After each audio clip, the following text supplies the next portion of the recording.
poraquê, cientificamente chamado eletróforos elétricos, ocupa entre os animais que constituem a rica fauna amazônica posição especial pelo interesse que apresentam suas propriedades.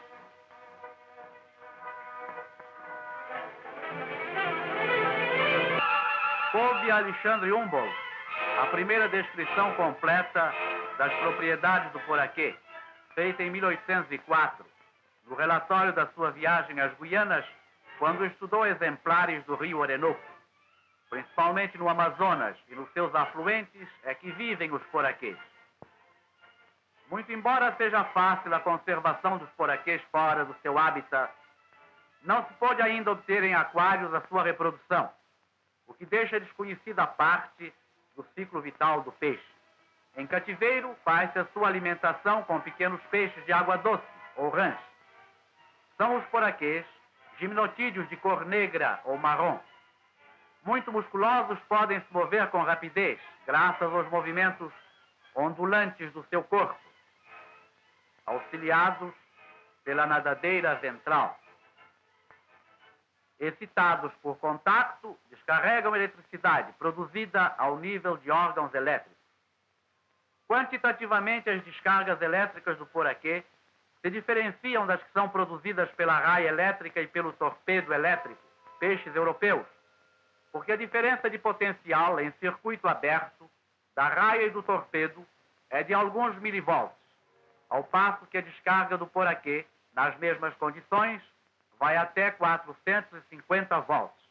A intensidade da corrente produzida pode atingir 20 miliamperes.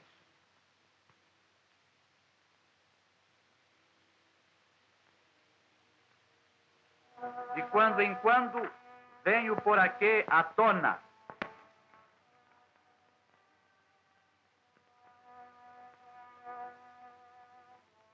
Vê-se agora o seu movimento e se pode observar a longa nadadeira ventral, que é uma das características do peixe.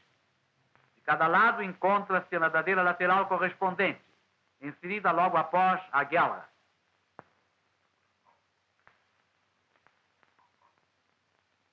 Em repouso, raramente vem o poraquê à tona d'água, mas depois de movimentos rápidos ou descargas frequentes, ele o faz repetidamente. O poraquê não tem escamas. As suas vísceras se localizam na cavidade correspondente à zona clara da parte inferior do corpo. A nadadeira ventral vai até a extremidade da cauda. Os olhos são muito pequenos e opacificados, como se vê na figura.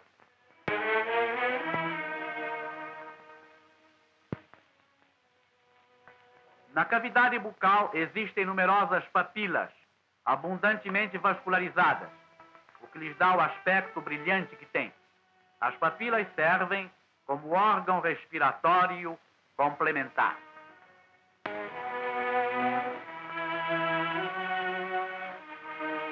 No esquema, vê-se a posição dos órgãos elétricos em negro. O órgão elétrico superior é mais volumoso e longo. O inferior, chamado órgão de Hunter, é menor. Em cortes transversais, ver-se-á a disposição recíproca dos órgãos elétricos. No corte feito na parte anterior, vê-se bexiga natatória,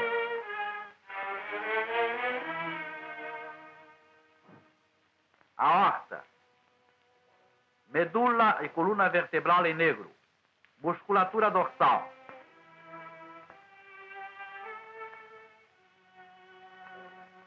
órgão elétrico principal,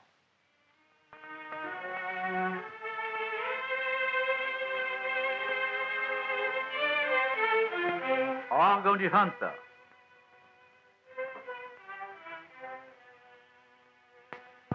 camada muscular lateral recobrindo totalmente o órgão de Hunter e parcialmente o órgão principal. Na parte média do corpo, nota-se a diminuição progressiva do diâmetro dos órgãos. No corte ao nível da cauda, desaparece o órgão de Hunter.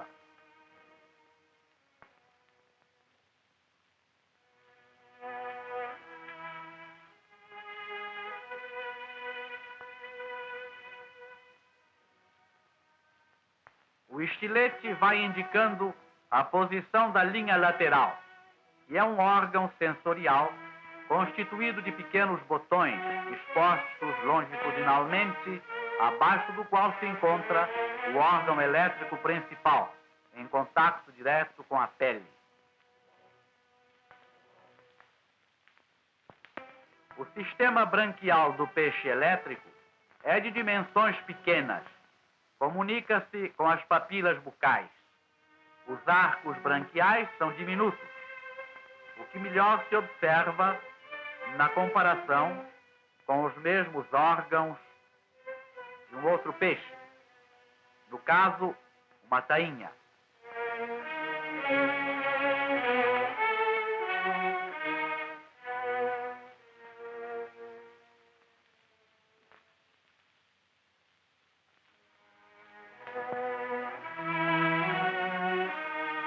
A cavidade visceral é apenas 1/5 do peixe elétrico.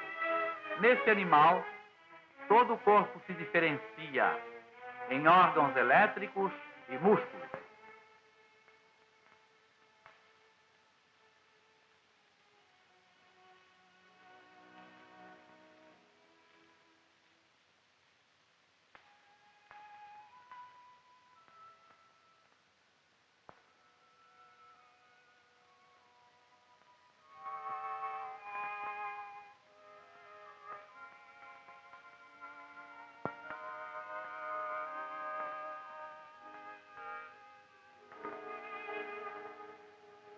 Na dissecção, encontra-se de início um músculo, que se reconhece pela sua cor mais escura.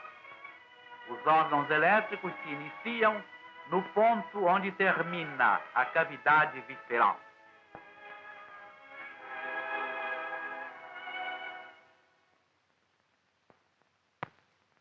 O órgão elétrico principal é a massa que se vê mais clara. O órgão de Hunter é separado do órgão principal por um tecido esbranquiçado.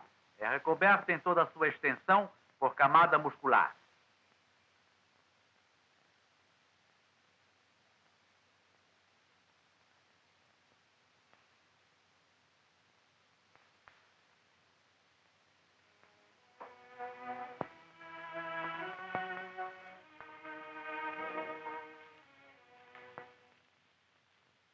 Recebem os órgãos elétricos do poraquê 280 pares de nervos medulares, dos quais alguns são vistos separados pelo estilete do operador.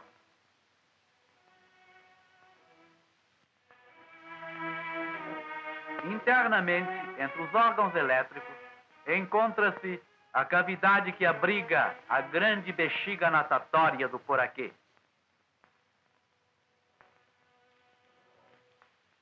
Vê-se agora a pequena bexiga natatória, que está situada dentro da cavidade visceral e que se comunica por um conduto muscular com a grande bexiga natatória, que alcança a extremidade caudal do poraquê.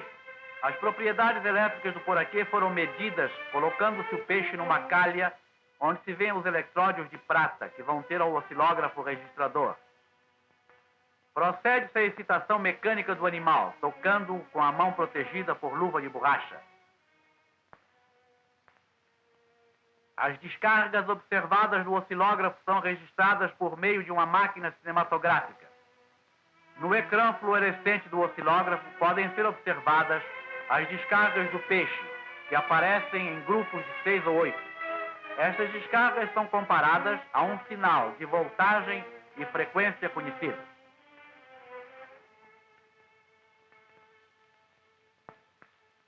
Obtido o gráfico desse sinal elétrico, faz-se a comparação com o gráfico da descarga do peixe. Vê-se agora o movimento que o pequeno ponto do oscilógrafo faz quando o peixe descarrega e o gráfico que se obtém com essa descarga.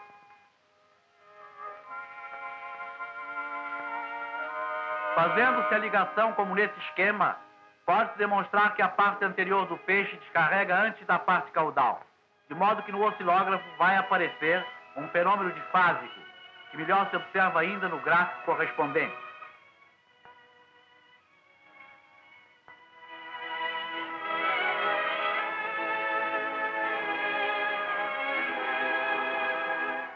A parte anterior do peixe é polo positivo, a posterior o polo negativo, o que se demonstra quando se faz a excitação do peixe com um só eletródio dentro d'água. Tocado na parte anterior, o ponto do oscilógrafo vai para cima, carga positiva. Tocado na cauda, o ponto se desloca para baixo, carga negativa. O coelho que se vê no filme sofre descargas do poraquê. As propriedades elétricas do poraquê são devidas a órgãos especiais constituídos de pequeníssimos elementos anatômicos, dispostos como pequenos elementos de bateria. Nesses órgãos produz-se energia elétrica, à custa de reações químicas. A energia correspondente a cada descarga é da ordem de 1000 watts. As propriedades elétricas do poraquê deram origem a numerosas lendas que o cercam de aspectos misteriosos. Estudando o poraquê, esperam os cientistas esclarecer a origem dos fenômenos bioelétricos.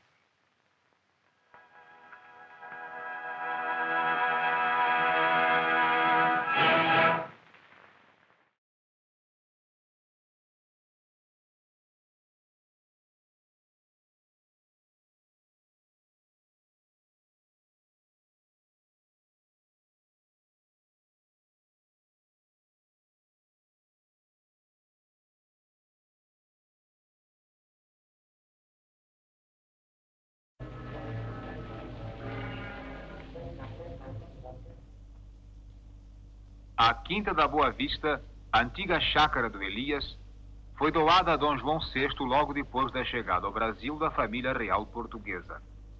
Aumentada mais tarde por doações e aquisições, a Quinta da Boa Vista passou a pertencer à Prefeitura do Distrito Federal pelo decreto número 2615, de 4 de setembro de 1912. É um dos mais pitorescos e aprazíveis lugares de recreio da cidade.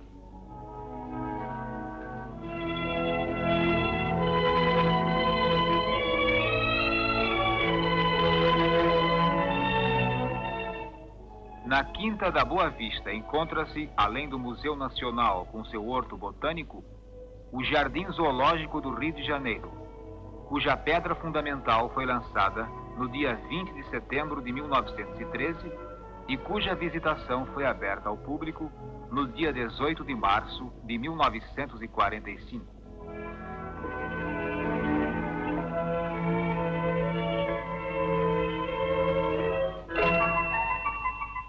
A criança que passar por baixo do travessão sem bater com a cabeça não paga entrada. Um mapa colocado à entrada do Jardim Zoológico orienta os visitantes.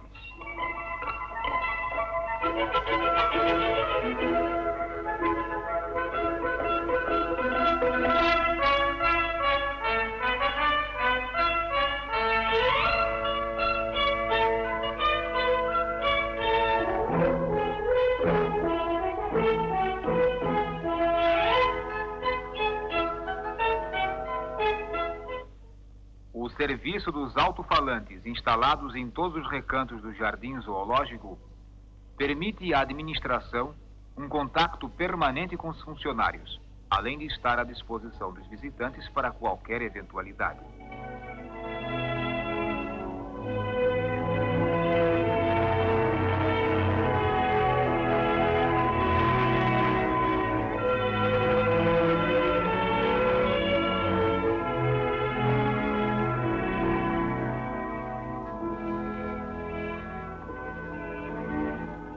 Outro importante departamento do Jardim Zoológico é o setor de veterinária. Embora seja uma das principais preocupações da administração do Jardim Zoológico oferecer a cada espécie, tanto quanto possível, o seu hábitat natural, o setor de veterinária está convenientemente aparelhado para proporcionar aos animais uma constante assistência sanitária. Jacaré é o nome brasileiro de origem tupi dos répteis da ordem dos hemidossáurios, família dos crocodilídeos, a mesma que abrange também as espécies africanas, asiáticas e norte-americanas. Os jacarés vivem uma vida quase que puramente aquática. Entre os gêneros que existem no Brasil, destaca-se o jacaré-açu, que se impõe pelo tamanho. O jacaré-açu é o maior dos nossos animais terrestres ou de água doce e um dos maiores entre os crocodilos do mundo inteiro. Atinge cerca de 6 metros de comprimento. O jacaré é ovíparo e uma só postura pode atingir de 30 a 50 ovos. Os animais em cativeiro necessitam de assistência permanente, não só quanto às condições de vida, como também quanto aos cuidados sanitários. E a turma de sanitaristas do Jardim Zoológico está em constante atividade para proporcionar esses cuidados.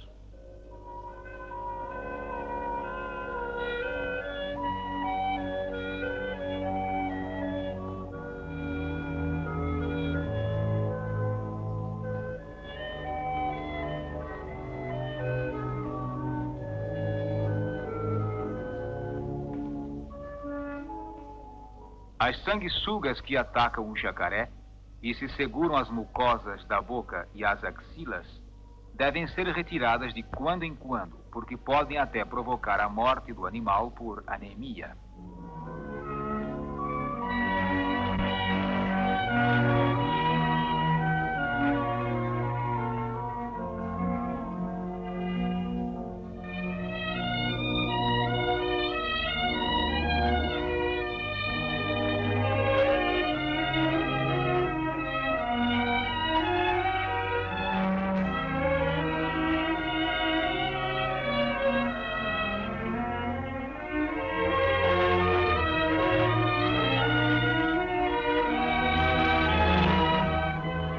Animais que podem ser transportados são levados ao laboratório do setor de veterinária.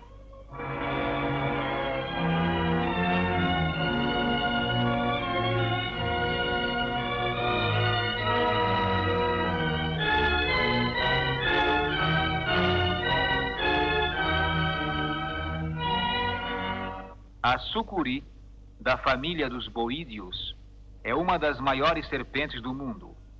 Também chamada sucurijuba no norte e sucuriú ou sucuriju na Amazônia, atinge cerca de 10 metros de comprimento.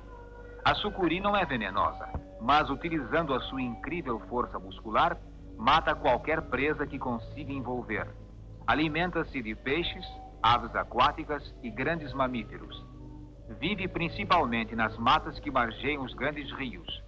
Existe no interior de São Paulo, para o norte até o rio Orinoco.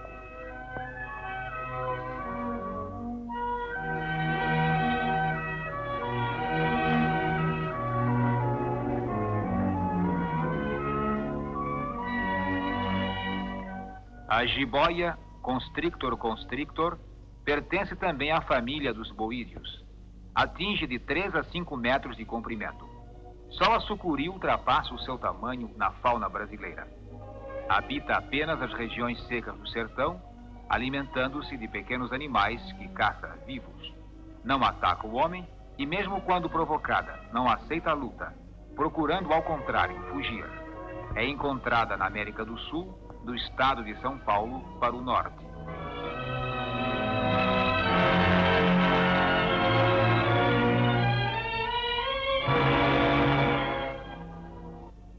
Iguana ou sinimbu, curioso lagarto da América do Sul.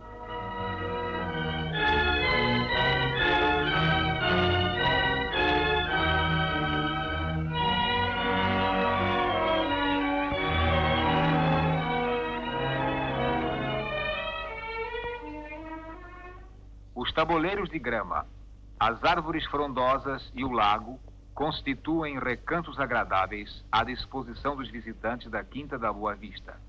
Mas desse ambiente também se beneficiam as graciosas garças e outras aves do Jardim Zoológico, que sobrevoam o imenso parque, voltando depois aos seus alojamentos. Na alameda principal do jardim, as gaiolas especiais abrigam vários tipos de araras, destacando-se a cacatua crista amarela, da Austrália.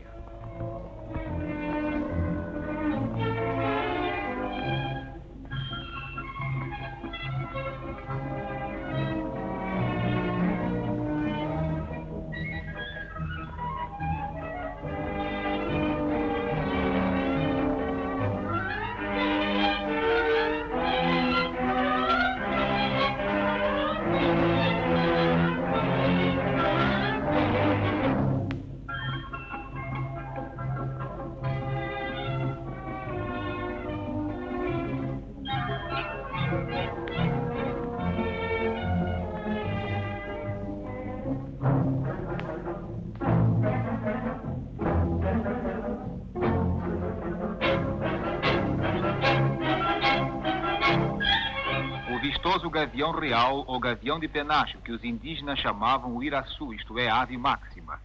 Essa valente ave de rapina ataca pequenos animais e também filhotes de veado, mutuns, siriemas, tatus e até bezerrinhos.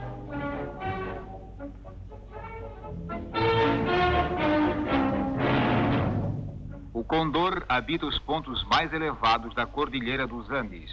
É uma das maiores aves conhecidas. Urubu-rei é um pouco maior do que o urubu comum, distinguindo-se pelo colorido da plumagem. Não vive em bandos como o urubu comum e é chamado urubu-rei porque os outros urubus lhe respeitam à força.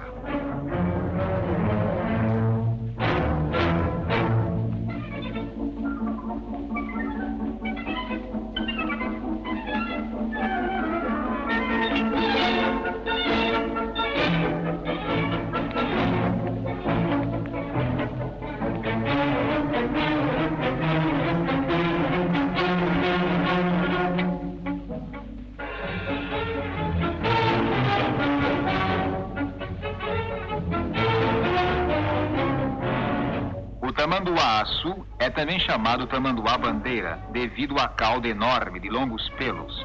Habita toda a zona do campo do Brasil, evitando os matos.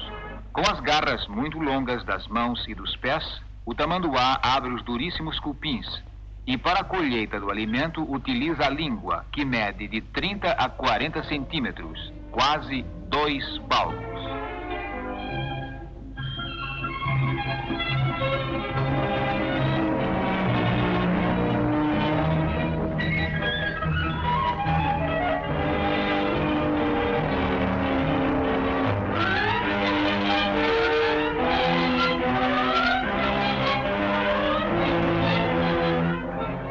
A girafa é originária da África.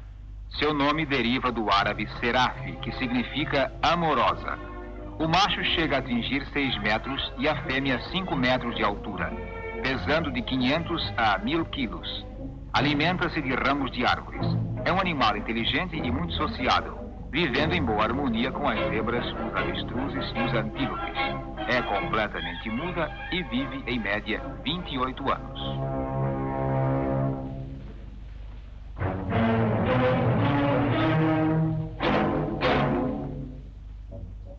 O avestruz pertence à espécie dos corredores ou ratitas, que quer dizer fracassados, porque sendo ave não voa, mas corre com uma velocidade de 30 a 40 km por hora.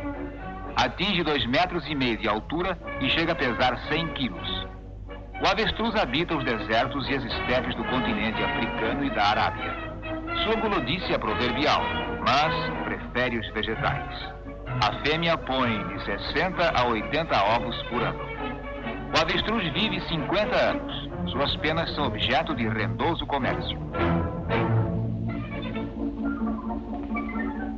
O jardim zoológico possui um grupo de zebras das duas espécies africanas mais conhecidas. A zebra grande, de listas largas, e a zebra grevi, de listas estreitas. Pertencendo à família dos equídeos, as zebras eram chamadas pelos antigos hipotigres, ou cavalos tigres. A zebra vive em média 30 anos, pesa cerca de 300 quilos e mede no máximo 2 metros de comprimento e 1,5 metros de altura.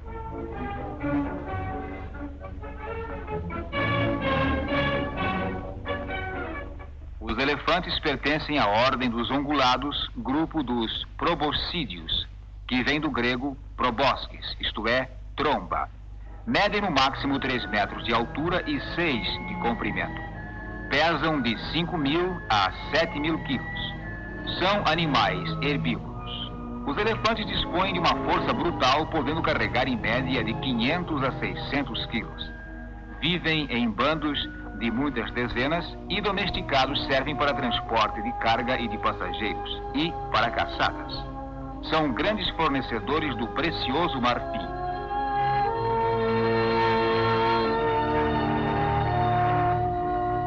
O dromedário pertence à ordem dos ruminantes e é um animal que só vive domesticado. Originário da África do Norte, foi levado para a Ásia pelos árabes. Os dromedários só possuem uma corcova e são chamados, com justa razão, os navios do deserto. com 150 a 200 quilos de carga, percorre 70 quilômetros por dia. Produz excelente leite, boa lã e carne saborosa.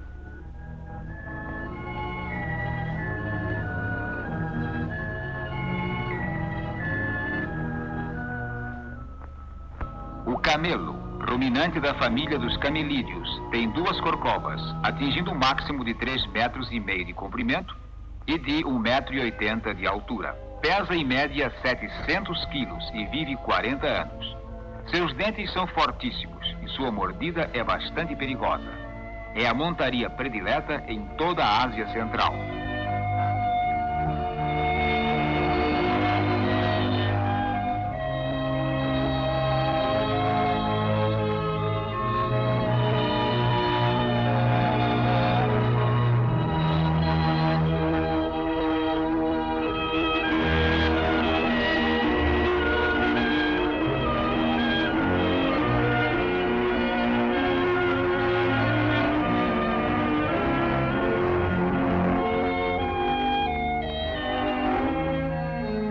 O rinoceronte é um mamífero da família dos rinocerotídeos. Seu nome vem do grego ris, inus, nariz, e keros, chifre. Chega a atingir 3 metros de comprimento e 1,5 m de altura. Pesa até 2 toneladas e vive cerca de 40 anos. O rinoceronte é um animal noturno, solitário e sedentário. Alimenta-se de vegetais lenhosos mais do que de ervas. Gosta de se banhar em águas lamacentas para proteger a pele contra a picada dos insetos. Habita a Ásia e a África.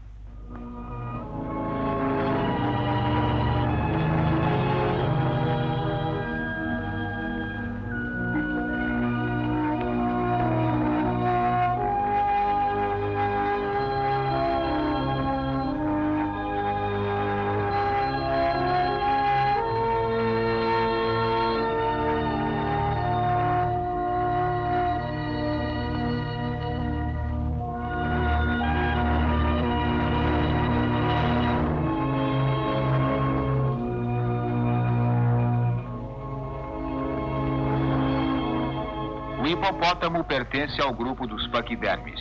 Seu nome é tirado do grego hipo, cavalo, e potamos, rio. Vive nos grandes rios africanos e nos lagos que lhes são tributários, em pequenos grupos. É herbívoro. O marfim de seus dentes é quase tão bom quanto o dos dentes do elefante. A carne é excelente e o hipopótamo adulto vale por 5 bois. Vive bem em cativeiro. Mede 3,5 metros de comprimento e 1,60 m de altura, pesando 3.000 quilos e podendo viver 40 anos.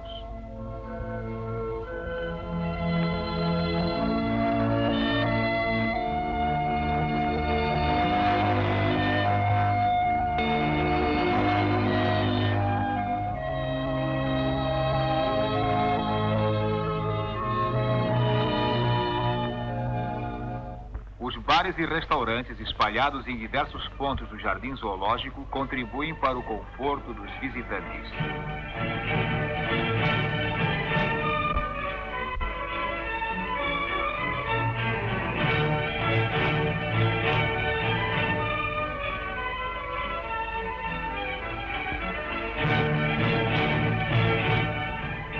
O urso preto do Himalaia, na Ásia, pertence à ordem dos carnívoros, família dos urcídeos.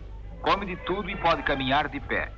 Animais de grande inteligência, os ursos possuem a vista sofrível, mas um bom ouvido e um ótimo olfato. Vivem solitários e muito raramente atacam o homem, mas, quando atacados, são adversários terríveis.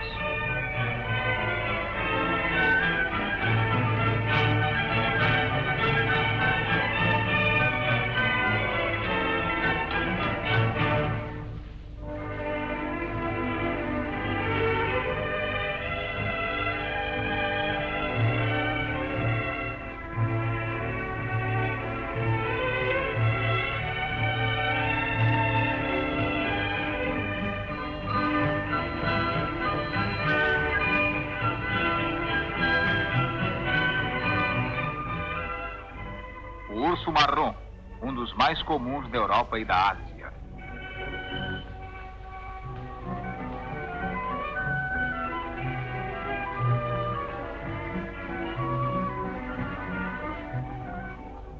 A hiena é um carnívoro originário da África e da Ásia. Alimenta-se de carnes podres e restos de animais caçados por outras feras.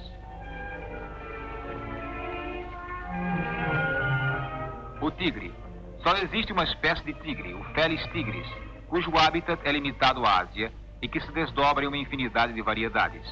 É o maior dos carnívoros asiáticos, medindo por vezes 2 metros de comprimento e 1 metro de altura. Pesa em média 220 quilos e pode viver até 25 anos.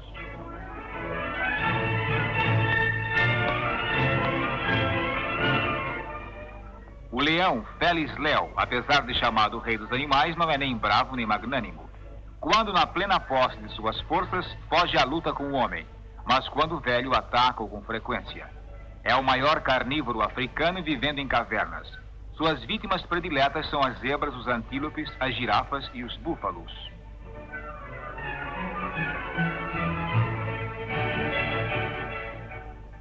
Os babuínos pápio-pápio vivem em bandos organizados, com chefe, ajudante de ordens, sentinelas e, quando em viagem, vanguarda e retaguarda. Comem tudo e assaltam com frequência as plantações, sendo eméritos ladrões de ovos. Atacados, enfrentam o inimigo, à exceção do homem, que só ameaçam de longe, com gritos e gestos.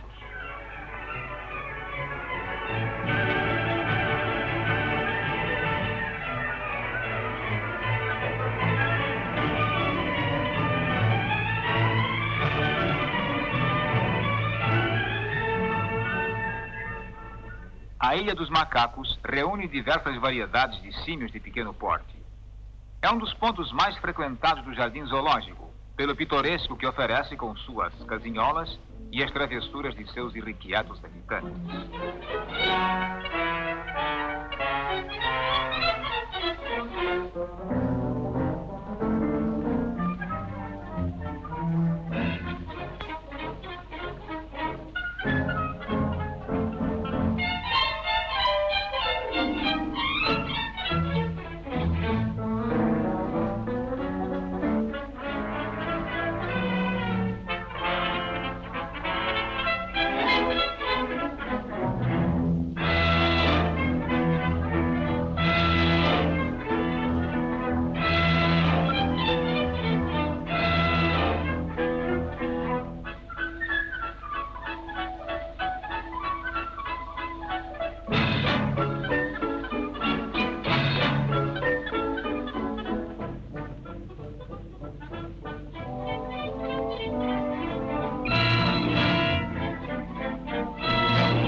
Outra grande atração do reino dos macacos no jardim zoológico é o casal de orangotangos de Sumatra e Bornéu.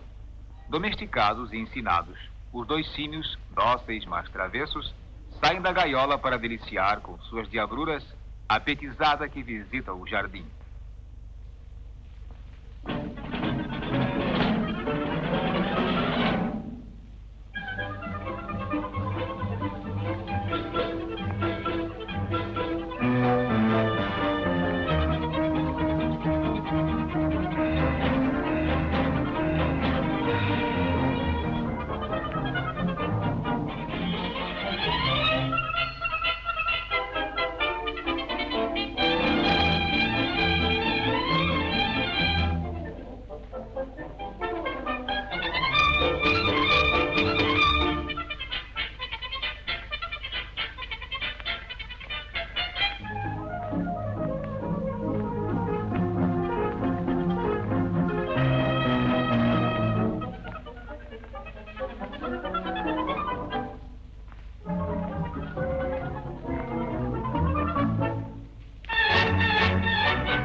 A lontra é um carnívoro da família dos mustelídeos. Vive nos rios do Brasil meridional. A ariranha é semelhante à lontra, da mesma família dos mustelídeos e um pouco maior. A ariranha habita os grandes rios de todo o Brasil. A pele da ariranha, como a da lontra, é muito apreciada.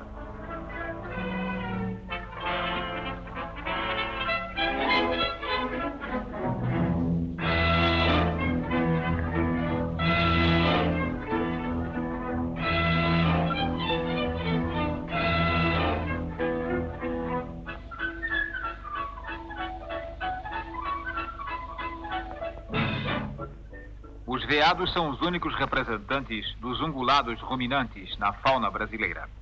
O Brasil possui 7 espécies que pertencem à família dos cervídeos.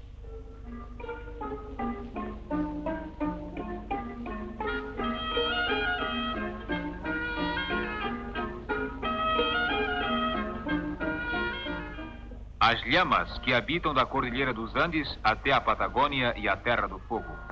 Vivem em pequenos grupos e são facilmente domesticáveis. Muito dóceis, são excelentes animais de carga.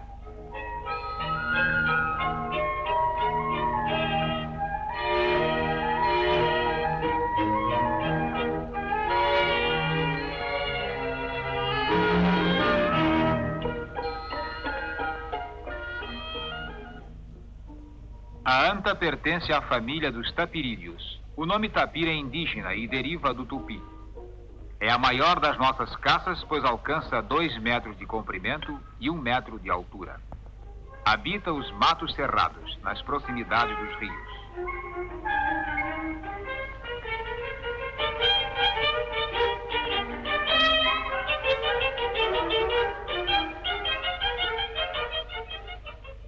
Nos limites do jardim zoológico fica o Fosso das Onças, abrigando alguns exemplares da onça pintada ou jaguareté.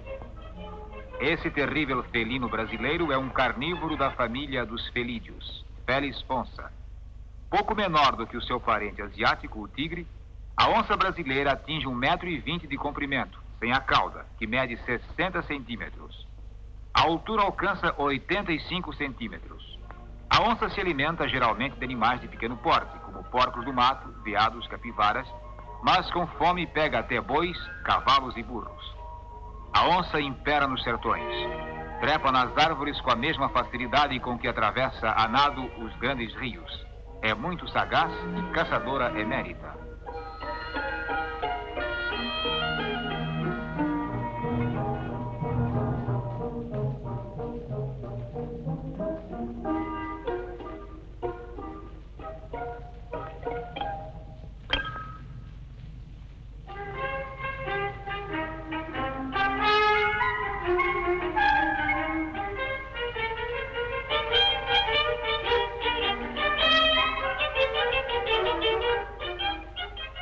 O Jardim Zoológico do Rio de Janeiro, além do divertimento que proporciona aos seus visitantes, oferece aos estudiosos um vasto campo de conhecimentos práticos sobre a zoologia em geral e especialmente sobre a fauna do Brasil.